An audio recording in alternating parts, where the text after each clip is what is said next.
आज हम लोग भारतीय संविधान में प्रदत्त मूल अधिकारों के बारे में पढ़ेंगे। यानी कि जो हमारा भारतीय संविधान है, इसमें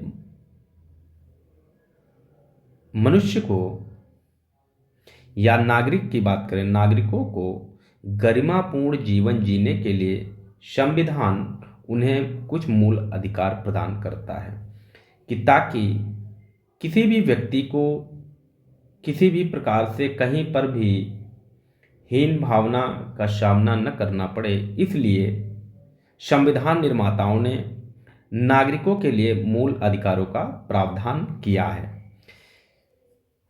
भारतीय जो संविधान है हमारा, इसमें मूल अधिकारों का जो उल्लेख किया गया है भाग 3 में किया गया है। किसमें किया गया है? तो भाग 3 में। ठीक है, भाग 3 आप लोगों ने इनको पढ़ा होगा। और जो आर्टिकल की बात करें, अनुच्छेद, तो इन अधिकारों का जो उल्लेख किया गया अनुच्छेद 12 से 35 तक के आर्टिकल में इनका किया गया है। जो हमारा मूल संविधान था उसमें कुल 7 मूल अधिकार दिए गए थे। कितने? 7 दिए गए थे, परंतु वर्तमान में अब 6 मूल अधिकार ही शेष रह गए हैं। तो कौन सा 7वां मूल अधिकार है जिसे हटा दिया गया है, मूल अधिकार की श्रेणी से हटा दिया गया है? तो कहेंगे संपत्ति का अधिकार। ठीक है, संपत्ति का जो अधिकार था उसे मूल अधिकार की श्रेणी से हटा दिया गया है, जिसका उल्लेख पहले अनुच्छेद 331 में किया गया था। इसका अनुच्छेद जो है 31 में किया गया था, जिसे 44वें संविधान संशोधन 1978 में मूल अधिकार की श्रेणी से हटा दिया गया है। अब इसे अनुच्छेद 300 क्लास ए या क्लॉज का में विधिक अधिकार के रूप में रखा गया है। तो आइए जानते हैं कि वर्तमान में कुल 6 मूल अधिकार कौन कौन से हैं। वर्तमान में कुल 6 मूल अधिकार कौन कौन से हैं और इनका किन आर्टिकल्स में या किन अनुच्छेदों में उल्लेख किया गया। तो मूल अधिकार की बात की जाए तो आप कहेंगे 6 हैं कुल। पहला जो मूल अधिकार है वो कौन सा है? समानता या समता का अधिकार, जिसका उल्लेख 14 से 18 अनुच्छेद में किया गया है। दूसरा अधिकार है स्वतंत्रता का अधिकार। स्वतंत्रता का अधिकार जिनका उल्लेख अनुच्छेद 19 से 22 में किया गया है।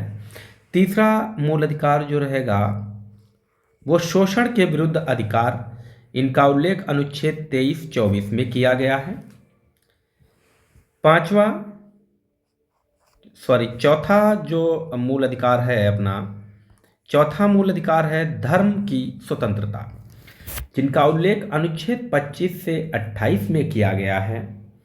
पांचवें मूल अधिकार संस्कृत और शिक्षा संबंधी अधिकार, जिनका उल्लेख अनुच्छेद 29 से 30 में किया गया है। और जो अपना अंतिम मूल अधिकार है छठा, जिसे कहा गया संवैधानिक उपचारों का अधिकार, अनुच्छेद 32। तो कुल व्यक्ति को 6 मूल अधिकार प्रदान किए गए हैं।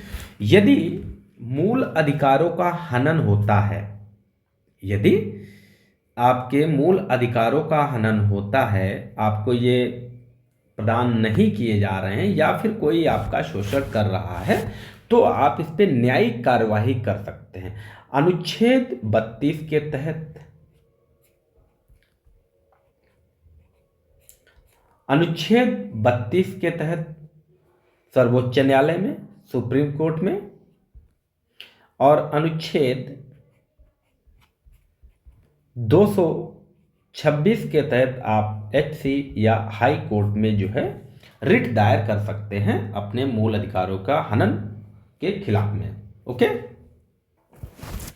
तो आइए कुछ आगे और देखते हैं कि कुल जो हमारे मूल अधिकार हैं, आपने ऊपर देख लिया है कि कुल 6 मूल अधिकार हैं, जिसमें पहला मूल अधिकार है समता का अधिकार या समानता का अधिकार, जिनका उल्लेख 14 से 18 में किया गया है।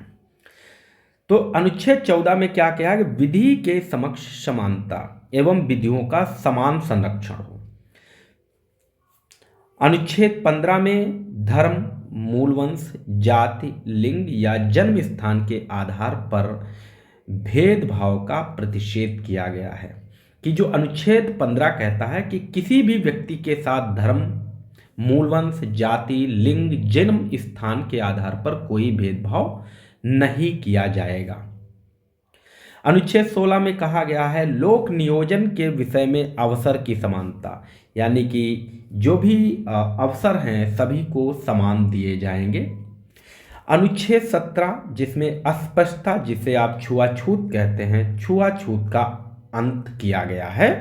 और अनुच्छेद 18 में उपाधियों का अंत किया गया है। किसी भी प्रकार से किसी भी व्यक्ति को उपाधियां प्रदान नहीं की जाएंगी। चलिए हम लोग चलते हैं दूसरे मूल अधिकार की ओर, जिसको कहा गया है स्वतंत्रता का अधिकार, जिसे कहा गया है स्वतंत्रता का अधिकार, और जिसका उल्लेख जो है संविधान के अनुच्छेद 19 से 22 के बीच में किया गया है, जिनका उल्लेख। अब आइए देखते हैं कि अनुच्छेद 19 में क्या कहा गया है। अभिव्यक्ति की स्वतंत्रता, किसकी स्वतंत्रता है? अभिव्यक्ति की स्वतंत्रता है, कि आपको बोलने की आज़ादी है। अनुच्छेद 20 में क्या कहा गया है? अपराधों के लिए दोष सिद्ध के संबंध में संरक्षण। अनुच्छेद 21 प्राण और दैहिक स्वतंत्रता का अधिकार, आपको जबरदस्ती किसी भी युद्ध वगैरह में नहीं भेजा जा सकता है, ठीक है। और अनुच्छेद 22 क्या कहता है? कुछ दशाओं में गिरफ्तारी और निषेध में संरक्षण। कुछ संविधान में ऐसी परिस्थितियां भी बताई गई हैं जिन परिस्थितियों में व्यक्ति की गिरफ्तारी का निषेध किया गया है।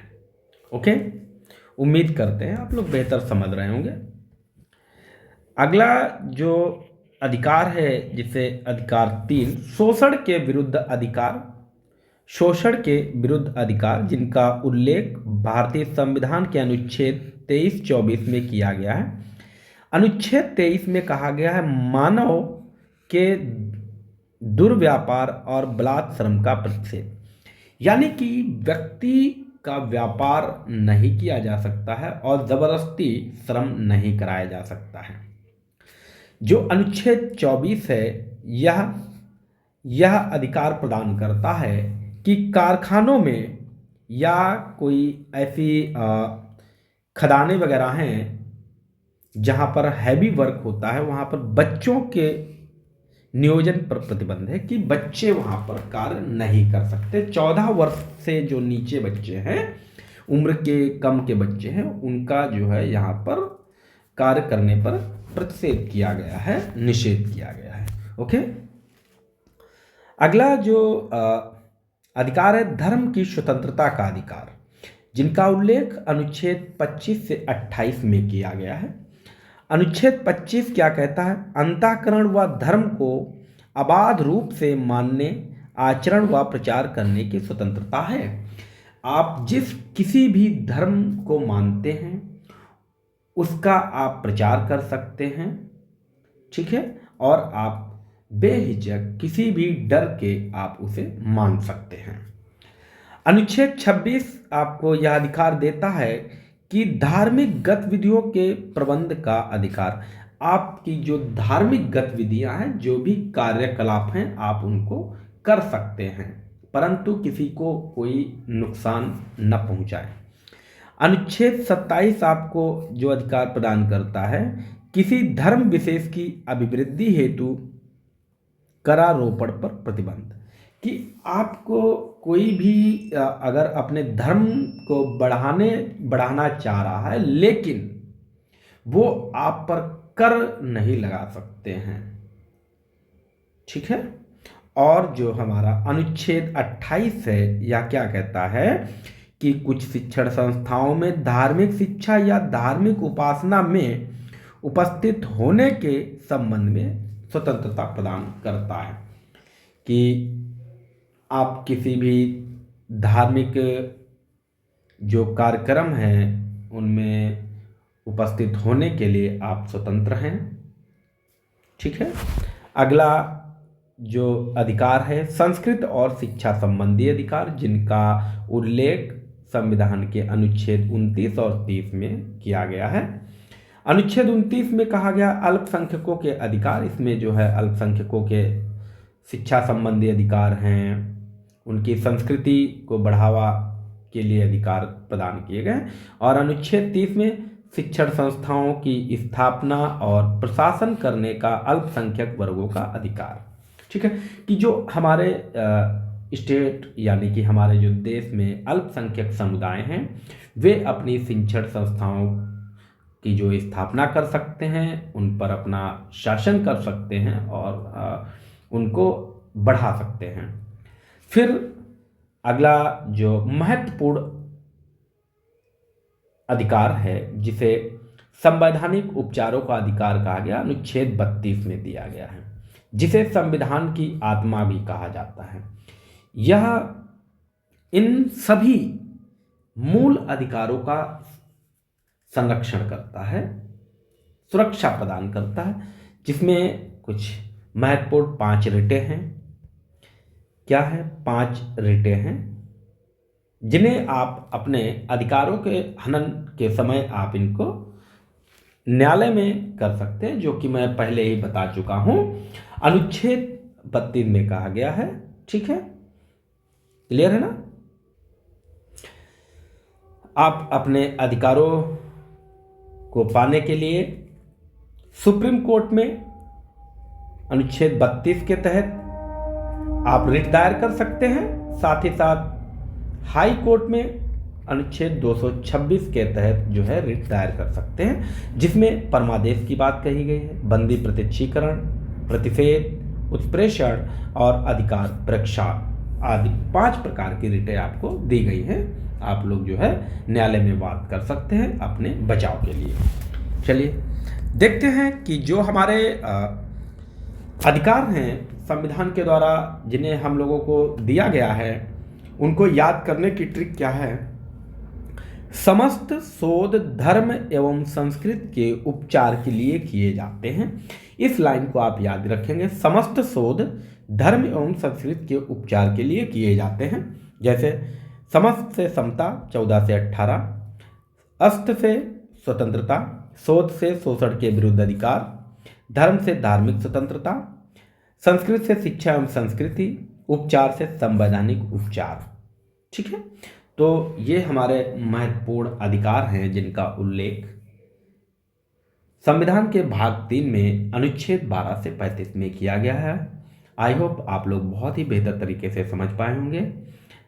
ज़्यादा से ज़्यादा आप लोग वीडियो शेयर करें, आपको बेहतर से बेहतर कंटेंट हम यहाँ पर प्रोवाइड कराते रहेंगे। Thank you, thanks for watching video को शेयर करना ना भूलें, लाइक शेयर करते रहें। Thank you.